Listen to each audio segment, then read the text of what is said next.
Brought to you by V-Guard, co-powered by Sensodyne. Dhule Lok Sabha मतदारसंघासाठी मतदान प्रक्रिया सुरू होणार आहे। आपल्या सोबत या धुळे लोकसभा मतदारसंघाचे मुख्य निवडणूक अधिकारी जिल्हाधिकारी अभिनय गोयल आहेत, त्यांच्याशी आपण बातचीत करणार आहोत। काय सांगाल सर, मतदान होत आहे, किती या लोकसभा क्षेत्रामध्ये मतदान आहे?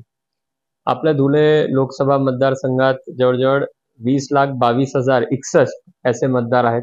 त्याच्यातले स्त्री, पुरुष आणि तृतीयपंथीय तिघांचा समावेश आहे। देखिए, उनका काम है अफवाह से गर्मी बढ़ाना और हमारा काम है माहौल को ठंडा रखना। हमारा नेता कैसा हो जो माहौल को रखे ठंडा वैसा हो। अब की बार वी-गार्ड एयर कूलर का चमत्कार। एकूण या मतदारसंघासाठी किती मतदान केंद्र आहेत आणि कशा पद्धतीचा बंदोबस्त आणि व्यवस्था करण्यात आली आहे? आपल्या धुळे मतदारसंघात जे 6 विधानसभा मतदार क्षेत्र आहे, असेंब्ली कॉन्स्टिट्युन्सी, त्याला मिळून 1969 मतदान केंद्र आहे।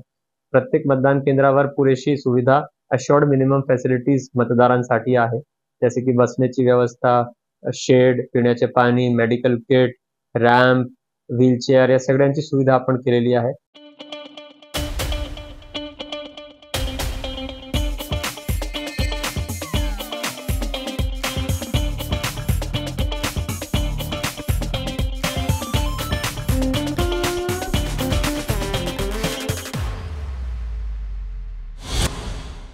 आपली पोलिंग पार्टी तिथे उपस्थित राहणार, पोलीस बंदोबस्ती पुरेशा राहणार आहे आणि प्रत्येक मतदारांनी कुठल्याही प्रकारच्या भय न बाळगता वोटिंग करायचे।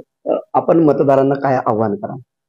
मी मतदारांना हेच आवाहन करणार की मतदान करण्याचा हक्क संविधानाने आपल्याला दिलेला आहे। हे आपला जे हक्क आहे तेवढीच आपली जबाबदारीही आहे, म्हणून आपण सर्वांनी बाहेर पडून वोटिंग करावा। झिंझिण्यांपासून त्वरित आराम मिळवा सेन्सोडाइन रॅपिड रिलीफ बरोबर। आपली जी लोकशाही त्याला बळकट करावा, आपला हक्क बजवावा। विशेष करून मीही मतदान करणार, तर आपणही मतदान करावं। नक्कीच लोकशाही बळकट करण्यासाठी आपण नक्की मतदान करा, अशा पद्धतीचं आव्हान जिल्हाधिकारी अभिनय गोयल यांनी केलेलं आहे। Manish Masole, TV9 Marathi, Dhule. Brought to you by V-Guard, co-powered by Sensodyne.